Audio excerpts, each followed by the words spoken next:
The bones were already blackened when the neighbors finally broke through the tree line, not burned clean but scorched unevenly, as if the fire had hesitated, unsure what it was being asked to erase. Charred crib slats lay tangled with warped floorboards. Beneath them, fused into the mud, were fragments too small to name without lying to oneself. Teeth, finger bones, something that had once learned to crawl, then scream. The smell clung for days, long after the smoke thinned, sweet, wet, unmistakably human. Those who stood there swore the ground itself felt warm, breathing out heat like a body that refused to cool. No one could agree on when the screaming had started. Some said it came before the flames, others after.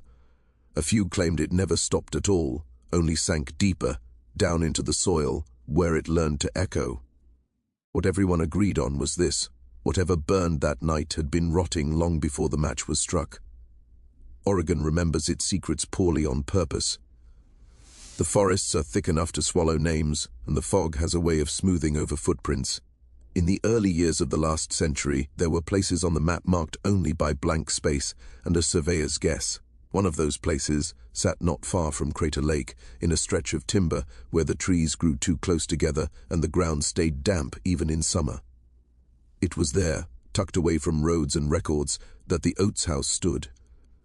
And it was there that bloodlines folded inward, quietly, deliberately, until the shape of a family collapsed into something unrecognizable.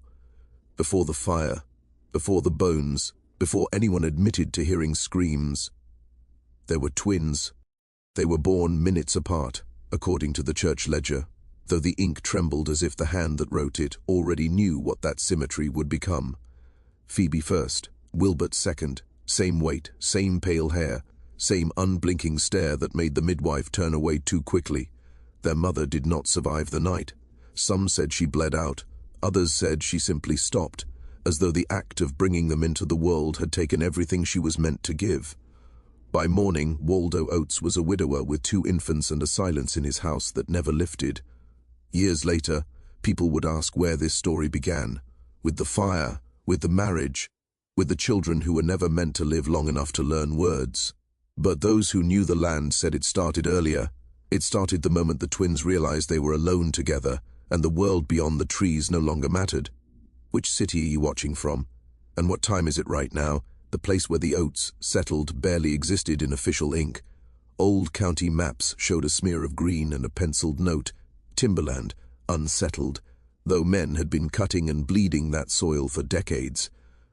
Crater Lake was still more rumor than destination then, spoken of in the same tone reserved for sinkholes and bad weather.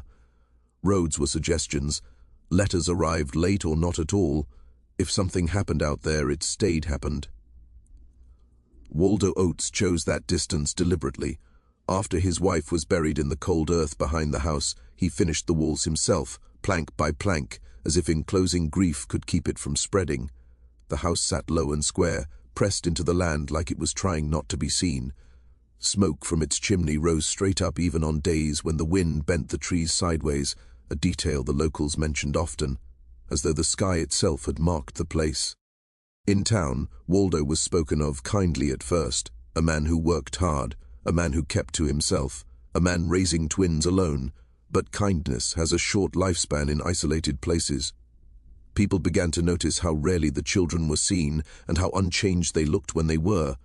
Years passed, yet Phoebe and Wilbert remained narrow and pale, their skin untouched by sun, their eyes fixed somewhere just beyond whoever stood in front of them. They spoke softly, if at all, and never separately. If one turned, the other followed. If one smiled, the other mirrored it a heartbeat later, like a delayed reflection. The schoolteacher came once, bringing forms and a warning about truancy laws. Waldo listened, nodded, promised improvement. The twins stood behind him, close enough that their shoulders touched, watching the woman with identical, patient expressions. She would later say she felt as though she were being measured, weighed for usefulness. She did not return. By the 1890s, the Oats property had become a landmark of avoidance. Hunters shifted their routes. Children were told stories about wolves and sinkholes to keep them from wandering too close. Animals behaved strangely there. Deer skirted the fence line. Birds avoided the trees nearest the house. Those who noticed such things said the land felt watched, as though something beneath it had learned how to listen. Inside, the twins' world narrowed further. Their father's grief hardened into routine, and routine into absence. Waldo worked the mill from dawn until dark, leaving the house to fill itself with quiet. In that quiet, Phoebe and Wilbert read. Old books salvaged from an uncle's estate. Volumes on breeding livestock, on inheritance, on the stubborn persistence of traits passed from parent to child. They learned words most children never heard, concepts that made sense only if one believed blood was destiny. By the time they reached adolescence, the twins no longer spoke of the world beyond the trees. They spoke of each other, of sameness, of continuity, of how fragile families became when diluted by outsiders. And somewhere in those murmured conversations, held late at night in a house that never fully slept, an idea began to take shape, quiet, symmetrical, and patient. Phoebe and Wilbert entered adolescence as if stepping into a room already prepared for them. There was no awkwardness, no rebellion, no reaching outward. Their bodies changed, but their habits did not. They still slept lightly, waking at the same moments, breathing in the same rhythm. Waldo noticed it first in small, unsettling ways, plates cleared from the table in perfect unison, chairs pushed back at the same angle, two pairs of eyes lifting toward him at once when he entered a room, as though he had interrupted a single mind. When the twins were 15, Waldo tried once more to bring the world closer. He took them into town for supplies, hoping routine contact might loosen whatever grip the isolation had taken. The experiment lasted less than an hour. Children stared, adults whispered. One boy laughed and called Phoebe sickly. Wilbert stepped forward so quickly it startled everyone, his hand clenched, his face blank. He did not strike the boy. He only stood there, close enough to feel breath, until the laughter died on its own. Waldo took them home and did not try again. From then on, the house closed in. Curtains were drawn even during the day. Doors were kept locked. The twins' voices carried through the walls at night, low and steady, like prayers spoken backward. Waldo sometimes paused outside their room, listening for words he could understand. He rarely heard any. What he heard instead were pauses, perfectly matched, as if one waited for the other to finish a thought neither had spoken aloud. Strange things began to appear around the property. Animals left neatly arranged near the tree line, rabbits laid side by side, their bodies opened with careful precision. Birds pinned to boards in the shed, wings spread, organs catalogued in jars of cloudy liquid. When Waldo confronted them, Phoebe answered calmly that they were learning. Wilbert added that it was important to see how sameness changed when it was forced to repeat itself. By 16, the twins had stopped pretending to be children. They dressed alike, moved alike, and spoke of the future as a shared possession. There were no imaginary friends, no games. Their drawings, found once by Waldo in the attic, showed branching lines that folded back on themselves, circles labeled with names written twice. In the center of every page was the same shape, a house sealed tight with no doors. The townspeople sensed the shift before they could name it. Night travelers reported lights moving behind the Oats windows at hours when no one should have been awake. A woman passing near the property swore she heard a child crying, though she knew the twins were nearly grown. The sound, she said, was wrong. Too old to be an infant, too young to be anything else. Inside the house, the line between sibling closeness and something forbidden thinned until it no longer existed at all. And when Waldo finally noticed that the twins had begun sleeping in the same room, he understood, too late, that whatever they had been raising in isolation was no longer just themselves. The nights grew louder after that, though no one in town could have said why. Sound travels strangely through old forests, bending around trunks, sinking into moss. What people heard were fragments, a thud that repeated at careful intervals, a voice counting under its breath. Once, a scream that cut off so abruptly it left the listener unsure whether it had been real at all. Those who lived closest learned to sleep with windows shut, even in summer. Inside the house, Phoebe and Wilbert began marking time.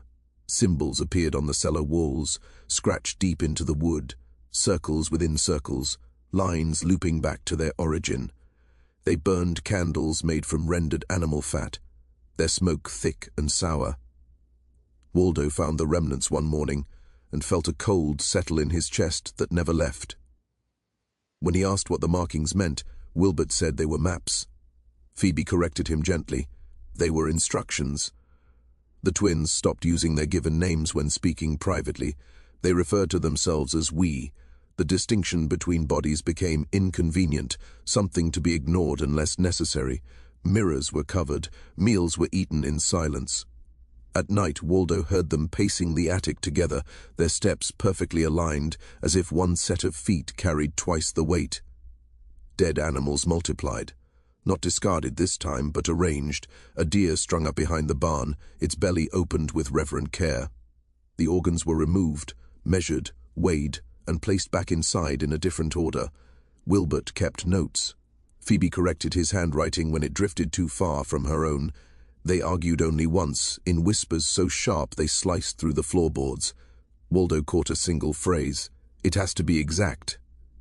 Visitors stopped coming altogether after a traveling preacher knocked on the door one evening and was turned away. He would later tell people that when Phoebe opened the door, he smelled iron and smoke, though there was no fire burning. He said she smiled as if she already knew what he had come to say and why it wouldn't matter. By the time the twins reached 18, the house no longer felt like a home. It felt like a vessel.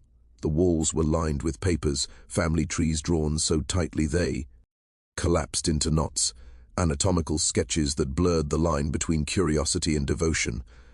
Waldo moved through it like a ghost, afraid to touch anything, afraid that contact itself might invite participation.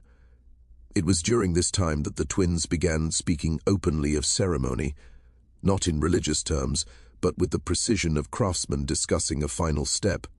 Phoebe sewed late into the night, white fabric spread across the table like a shroud. Wilbert measured rope and marked lengths on the floor. When Waldo demanded to know what they were preparing for, Phoebe answered without hesitation. "For continuity," she said. "For preservation," Wilbert added. And in that moment, Waldo understood that whatever was coming had been decided long before he noticed the signs. The rituals were not an escalation, they were a prelude. The truth did not arrive all at once. It unfolded the way rot does, layer by layer, until the smell could no longer be ignored. In the spring of 1903, Phoebe went into town alone. That alone was enough to draw attention. She moved through the general store with quiet purpose, selecting white fabric, thread, and candles. When the shopkeeper asked what the occasion was, she paused, then answered with a calm that felt rehearsed. "A union," she said. Nothing more.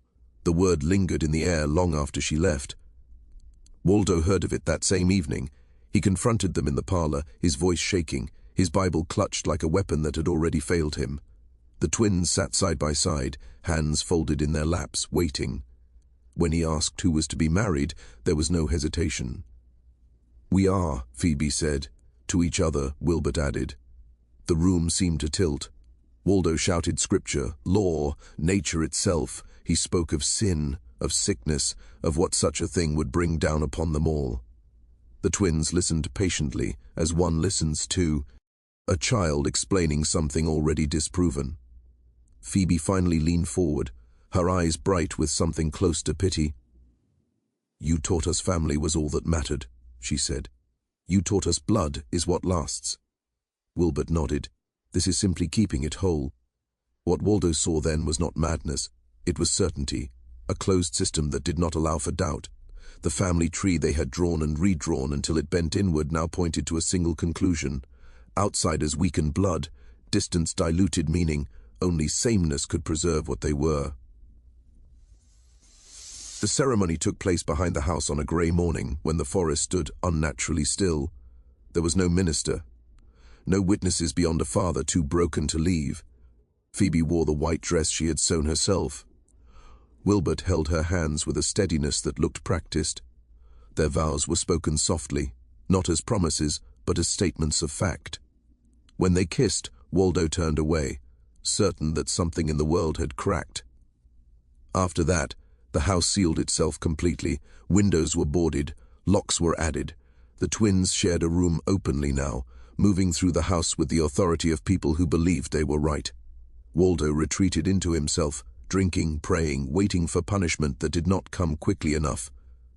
By autumn, the first consequence made itself known. Phoebe's body changed subtly at first, a sickness in the mornings, a swelling she did not try to hide. When Waldo realized what it meant, he felt something inside him give way entirely. He begged them to stop, to end it, to send for a doctor. Wilbert refused. Phoebe smiled. "This is the proof," she said. And with that, the line between theory and flesh disappeared. The house was no longer just hiding a forbidden marriage. It was preparing to give birth to its conclusion. The town felt the change before it could see it. People spoke of a heaviness in the air, of dreams filled with narrow rooms and breathing walls. The Oats property vanished beneath winter snow, cut off completely, and in that isolation the pregnancy ran its course without witness or mercy. No doctor was called, no midwife crossed the threshold. Whatever was born there would belong entirely to the house. On a storm-lashed night in March 1904, Waldo was woken by sound. Not the sharp cry he remembered from his wife's labor, but something wetter, more strained, like breath forced through a broken shape. He prayed from the other side of the door until the noises stopped. When morning came and he was finally allowed inside, he understood why the twins had been so careful with their preparations. The child lived. That was the only simple truth about her. Her skull bulged unevenly, the bones not quite agreeing on where they should meet. Her fingers fused and multiplied, small hands that never closed properly. One eye drifted, unfocused, while the other stared with a clarity that made Waldo recoil. He waited for revulsion from the parents. It never came. Phoebe cradled the infant with reverence. Wilbert took notes. "She's viable," he said quietly. "Improved," Phoebe corrected. They did not name her. Names implied belonging. This was something else, an outcome, a beginning. Waldo fled the room and did not speak for days. What followed was not remorse, but momentum. The twins adjusted their routines, measuring feed, altering diets, recording reactions. The baby cried often, a thin, piercing sound that carried through the floorboards at night. When she fell silent, Waldo prayed it meant sleep. E later realized silence meant something far worse. Months passed. Phoebe conceived again. This child was different. A boy, born with limbs straight and eyes bright. He breathed easily. He fed well. Waldo dared to hope until he saw the twins' faces. There was no joy there, only disappointment. Wilbert wrote a single word in his ledger and underlined it twice. Failure. The boy was kept, but not cherished. The girl, twisted and fragile, was adored, studied, encouraged to live longer than her body seemed able to allow. The twins had found what they were looking for, and it was not health, it was deviation. By the time the third pregnancy began, the basement had changed. Walls were added, doors reinforced. Sounds came from below at all hours, rocking, muttering, the scrape of small bodies against wood. Waldo heard crying that did not match the number of children he had seen. Sometimes he heard words, sometimes he heard his own name whispered through the vents. Outside, rumors grew teeth. A hunter passing near the property swore he heard a child call for help from beneath the ground. Another man saw Wilbert carrying a bundle wrapped in stained cloth toward the cellar and did not wait to see where it went. People began to disappear, not often enough to cause panic, just often enough to seed fear. The house had crossed a threshold. It was no longer a family dwelling. It was a closed experiment, feeding on blood and time, and it was not finished. Fear in small communities moves quietly at first, like a sickness no one wants to name. Men stopped walking alone near the Oats property. Women crossed themselves when the twins' names were mentioned. Animals were slaughtered and burned, not for meat, but as offerings meant to keep something contained. The church rang its bell more often, as if sound itself could push back what had settled over the land. Then Homer Mixon Vanis. Head. Homer was not a drifter or a fool.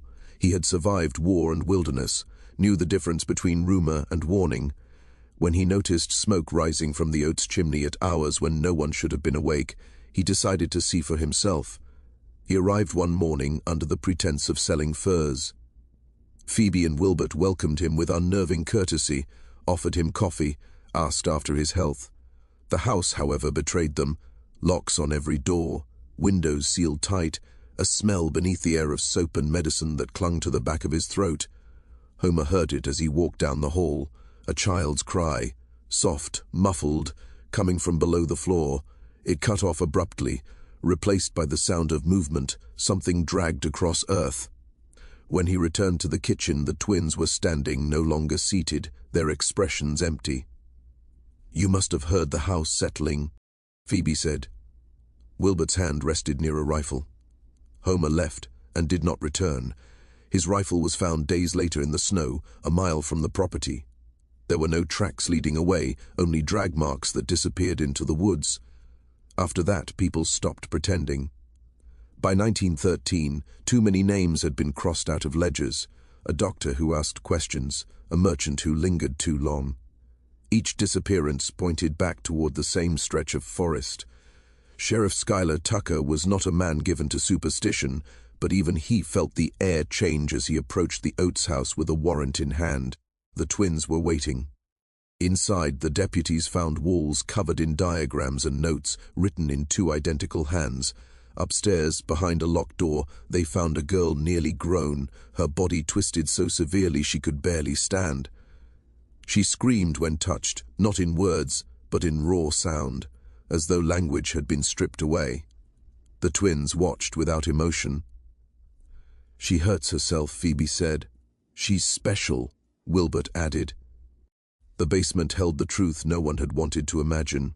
Narrow rooms, barred doors, children in various stages of ruin, rocking, muttering, staring with eyes that no longer recognized people as people. In the last room, wrapped in rags, were bones small enough to cradle in two hands. "What have you done?" Tucker asked. Wilbert answered calmly. "Not all specimens survive." Phoebe nodded. "Death is part of observation." The house that had hidden itself for decades finally stood exposed, and the town, faced with what it had allowed to grow in silence, reacted the only way it knew how: with fire. The flames were lit before dawn, not by order, but by consensus.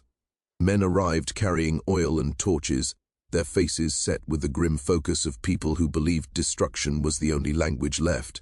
The sheriff tried to stop them at Phi.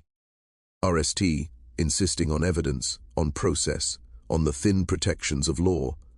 But the house had already outgrown law. It had become a symbol of collective failure, and symbols are rarely allowed to stand. They dragged records from inside, journals, charts, family trees so tangled they looked diseased, and fed them to the fire. Pages curled and blackened, ink bleeding into ash. Someone threw the children's drawings in last. The circles burned quickly. The house followed more slowly, groaning as beams gave way, coughing smoke that carried a smell no one would later admit recognizing. Beneath the roar of the fire, some swore they heard crying, thin and rhythmic, rising from the ground itself. Others said it was only wood splitting in the heat. When the roof collapsed, the crowd stepped back. No one cheered, no one prayed. They watched until the structure fell inward, until nothing remained but a scorched foundation and earth that refused to cool. By morning, the Oats house was gone, and with it the illusion that the town could return to what it had been. Phoebe and Wilbert were taken away before the fire reached the walls. During the trial, they sat side by side, composed, listening as their work was described in words that never quite reached them. Photographs were shown, measurements read aloud. The courtroom smelled faintly of disinfectant and fear. When asked why they had done it, Wilbert spoke of curiosity, of truth unbound by sentiment. Phoebe spoke of preservation, of keeping blood from forgetting itself. Neither expressed regret. Regret would have implied error. Experts called it shared delusion, isolation-induced psychosis, genetic obsession. None of the terms fit cleanly. The twins had been meticulous, deliberate, patient. They had not lost their minds. They had sharpened them. Life sentences were handed down, heavy and final. As they were led away, Phoebe smiled, faintly, as though amused by the urgency of it all. Wilbert asked only one question: what would become of the surviving children? No one answered him. Those children were sent east, to institutions where doctors tried to teach them how to stand, how to speak. how to recognize kindness without flinching. Some learned a little, most did not. Their bodies carried the visible damage, their minds carried worse. Records from decades later speak of rocking, of silence, of eyes that never quite focused on the present. The town of Crater Lake never spoke of the fire again, but silence does not erase memory. It preserves it, compresses it, waits. And years later, long after the twins had faded into prison records and the ashes had sunk into the soil, someone else came looking. In the late 1980s, a genealogist named Martin Hale came to southern Oregon chasing a discrepancy in old county records. Births without names, deaths without graves, family lines that ended abruptly, as if cut with a blade. He wasn't looking for monsters, he was looking for paperwork. But paperwork has a way of leading back to places people try to erase. Hale found the Oats name buried in fragments, court transcripts sealed for decades, asylum intake forms written in cramped, apologetic script, photographs stamped restricted and filed away with no instructions to revisit them. One image stopped him cold, 2 children standing side by side in front of a house that no longer existed, same posture, same gaze, same faint, knowing smile, on the back, in fading ink, a single word, twins. He drove out to where the property had once stood. The road ended early, the rest he walked. The forest had reclaimed everything, but not evenly. The trees nearest the old foundation grew twisted, their roots coiling over one another in tight, unnatural knots. The ground dipped slightly, as if something beneath it had color. Said inward. When Hale knelt to brush away moss, he found blackened stones fused together by heat so intense it had changed their shape. The earth there felt warmer than it should have. Locals warned him not to dig. They said nothing lived right near that spot. They said children had once screamed there, and the land never forgot the sound. Hale dismissed them at first, until he listened to the tapes. Among the confiscated items listed after the trial were several wax cylinders. No one had bothered cataloguing them properly. When Hale finally played one in an archive room, the sound that emerged was thin and warped by age, but unmistakable. A woman's voice, calm, precise, explaining measurements. A man's voice answering in agreement. And beneath them, faint but present, a child breathing too fast, too close to the recording horn. Hale never published his findings. He donated copies to a university archive with strict access limitations, then withdrew from the project entirely. In a letter to a colleague, he wrote only this: "Some family trees are meant to end, not because they failed, but because they succeeded at the wrong thing." Today, hikers still pass near that stretch of forest without knowing why the air feels heavier there. They blame the altitude, the fog, the quiet. Few realize they are walking over a place where love collapsed into control, where curiosity outlived conscience, where a family tried to perfect itself and instead erased its own future. The Oats twins are gone, their house is gone, their bloodline extinguished within a single generation, but stories like theirs do not vanish. They wait. They resurface when someone looks too closely at the past and wonders how far devotion can be twisted before it becomes something else entirely. So consider this, quietly, without answering out loud. What would you do if you discovered that the person who gave you life was bound to you by a secret the world agreed never to speak of? Some truths don't need ghosts to haunt us. They live on in the blood and in the silence that follows.